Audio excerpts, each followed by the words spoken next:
तर अशा कुठल्याही पद्धतीचा कायदा नाही की ज्या ठिकाणी जिल्हाधिकारी उपस्थित राहावं नाही किंवा त्यांच्यावर कारवाई होती. आता ठीक आहे, पण आमची विनंती आहे पवार साहेबांनी मॅडम आपल्याला की यापुढे अशा प्रकारे ज्यांना दुजाभाव या ठिकाणी करू नये. कारण काय जिसकी जितनी हिस्सेदारी हा ते ही पद्धत अशी आहे की अल्पसंख्याक म्हणजे बौद्ध आहे, ख्रिश्चन आहे, पारशी आहे, मुस्लिम आहे, बाकी सगळे समाज, हे सगळे समाज जर एकत्र आले तर खूप मोठी अवघड प्रशासनासमोर झाल्याशिवाय राहणार हे मी या माध्यमातून सांगतो.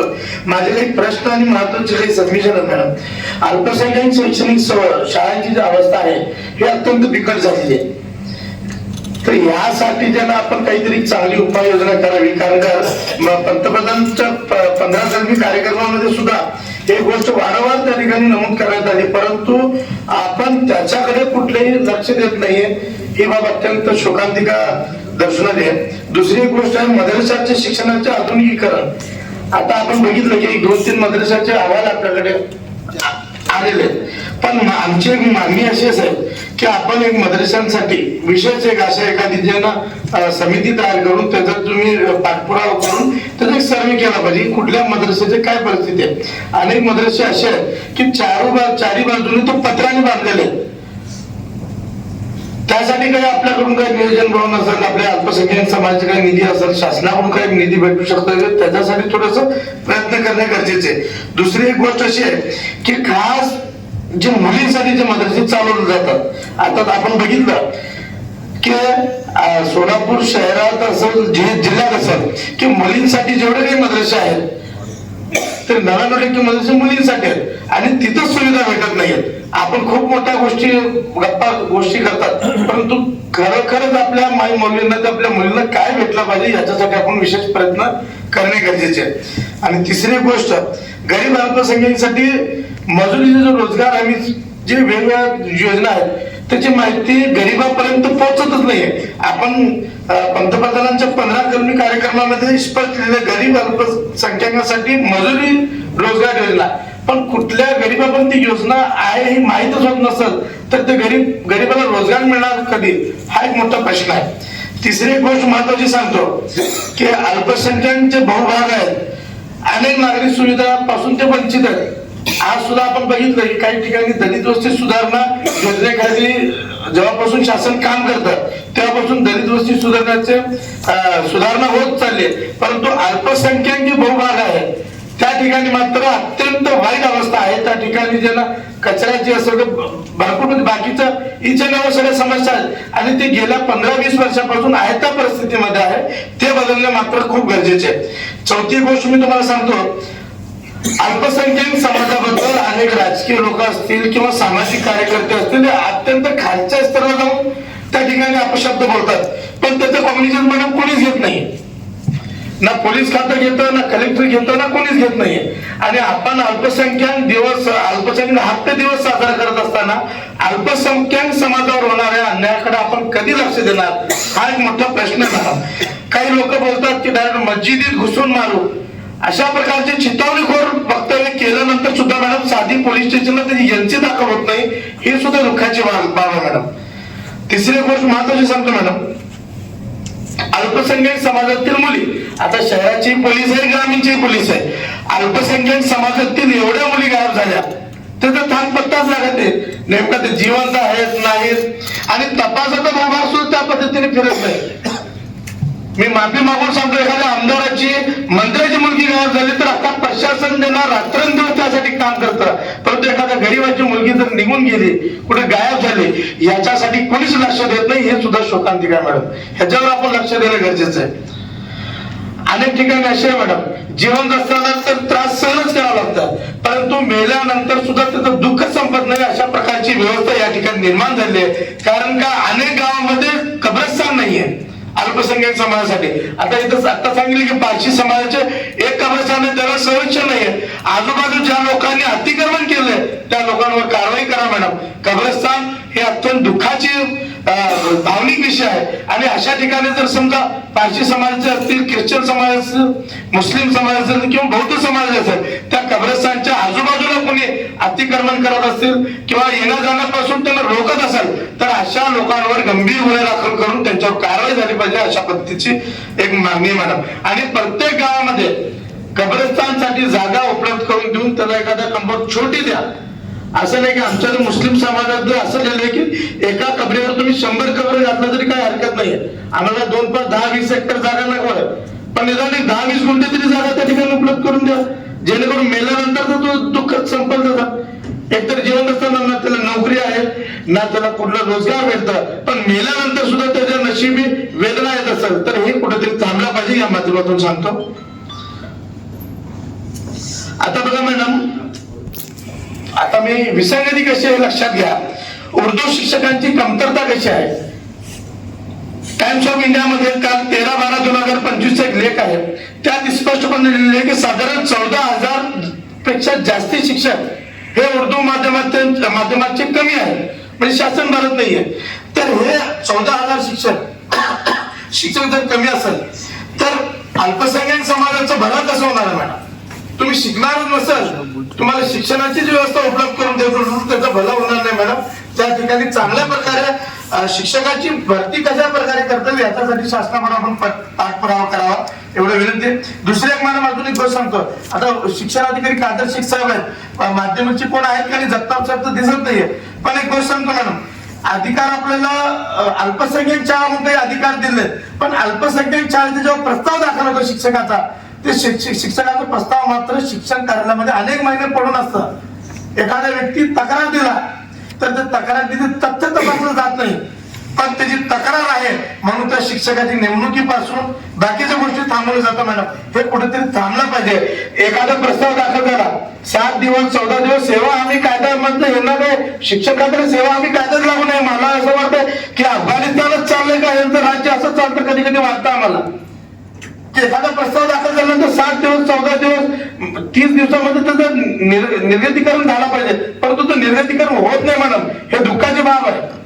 कारण अल्पसंख्याक शाळेला आपण वेगळा अधिकार दिला, परंतु ज्या अल्पसंख्याच्या जेवढे काही अधिकार आहेत ते अधिकाराचं उल्लंघन करण्याचे काम शिक्षण अधिकारी कार्यालय आणि शिक्षण अधिकारी उघडपणे करतात. हा माझा एक आरोप आहे मॅडम.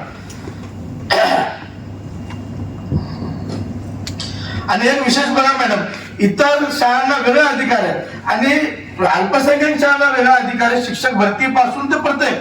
आता शिक्षण अधिकारी काय म्हणतो माहिती का, तिकडं मला काहीच भेटत नाही म्हणतात. आता स्पष्ट सांगायचं म्हणजे काय, आम्हाला काही भेटतच नाही म्हणून पण आम्ही आमच्या मर्जीप्रमाणे वागणार, हे अशा पद्धतीचा जो कामकाज सुरू आहे मॅडम, हे कुठेतरी थांबला पाहिजे. आणि हा विषय गंभीर आहे. शिक्षण अधिकारी कार्यालयाची तुम्ही पेंडेन्सी पाहिलं ना मॅडम, एखादा कुबेरचा खजानासारखी पेंडेन्सी शिक्षण खात्यामध्ये आहे, तर त्याच्याकडे तपासणी लावण्यात यावी.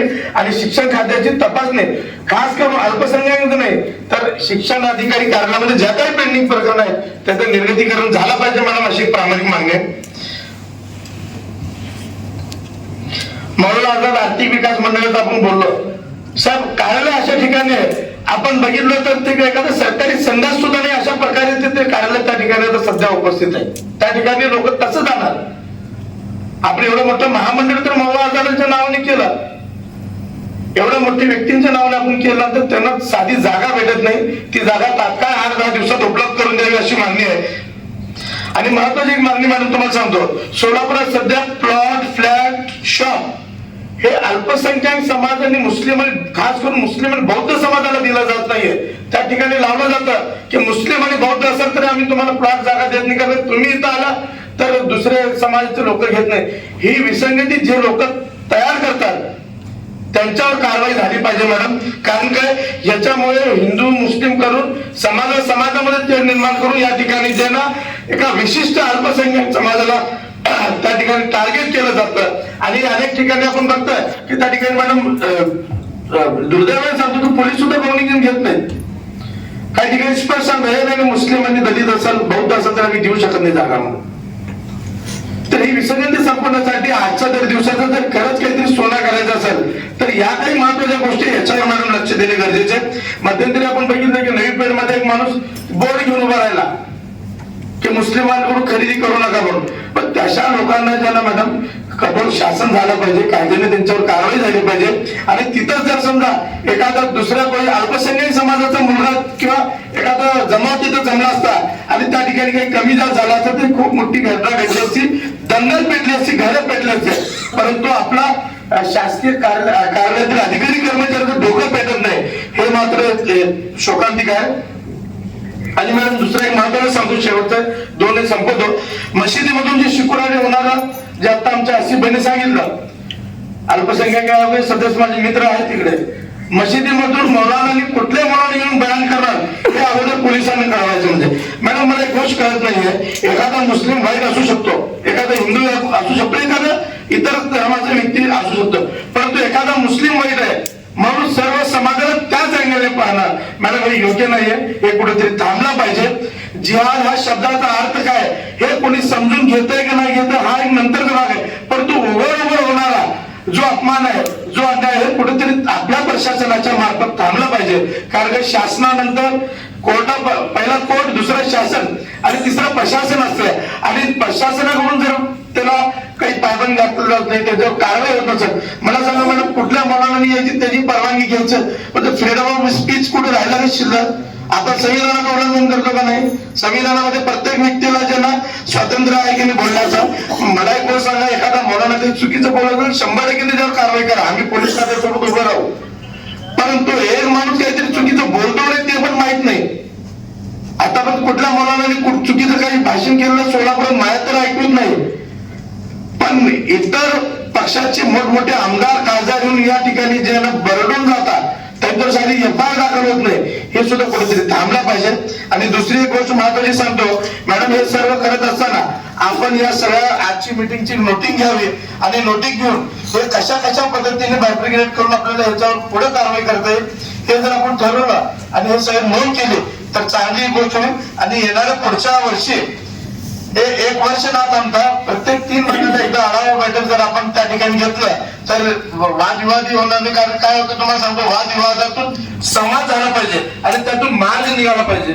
वादविवाद होऊन त्यातून जर समजा विषमता निर्माण होत असेल तर त्या वादविवादाला काही अर्थ नाहीये. आणि महत्वाचा मॅडम शेवट सांगतो, आपल्या शहर पोलीस खात्यात सुद्धा असे एक अडचण सुरू आहे ते एनसी मॅटर झाला. मी मध्यंतरी माननीय कवाले सरांना सुद्धा सांगितलं की एनसी मॅटर जरी झाला तर त्याच्यावर प्रतिबंधात्मक कारवाई केली जाते.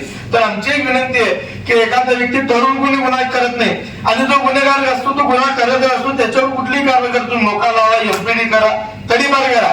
परंतु एखादा व्यक्ती जर समजा छोट्या घरातून घराच्या बाहेर निघताना किंवा रस्त्यावर चालताना त्याच्यावर छोटस कुठं काही प्रॉब्लेम झाला तर त्या ठिकाणी सुद्धा मॅडम आपण आपल्याकडून जर 107 ची कारवाई होत असेल तर ते अन्याय करेगा. अशा प्रकारची एनसी मॅटर मध्ये तरी करण्यात येऊ नये. हा एचएम असेल, दगडफेक असतील, मारामारी असतील तर 100% तुम्ही करा, पण एखादं साधं एनसी मॅटर असेल आणि अशा प्रकरणामध्ये 107 सारखी कारवाई होत असेल तर हे चुकीचं आहे, एवढंच मी सांगतो. आणि ज्या काही आज अधिकारी कर्मचारी या ठिकाणी उपस्थित राहून आमचं सर्व ऐकून घेतला त्यानंतर मी तुम्हाला पुन्हा एकदा विनंती करतो की आपण वर्षभर चांगल्या पद्धतीने कॉन्टॅक्ट मध्ये राहून चांगल्या पद्धतीने काम करू. आणि आम्ही सुद्धा जिथं जिथं आम्हाला तुम्हाला आमची गरज असेल तुम्ही आम्हाला आवाज द्या, नक्कीच आम्ही तुमच्या सोबत राहून काम केल्याशिवाय राहणार नाही एवढे सांगतो. आणि काही सूचना राहून गेल्या असेल, काही गोष्टी आपल्यापर्यंत असतील तर तुम्ही सुद्धा समाजाच्या अल्पसंख्याक समाजाच्या भल्यासाठी काम करा एवढी विनंती करतो आणि थांबतो.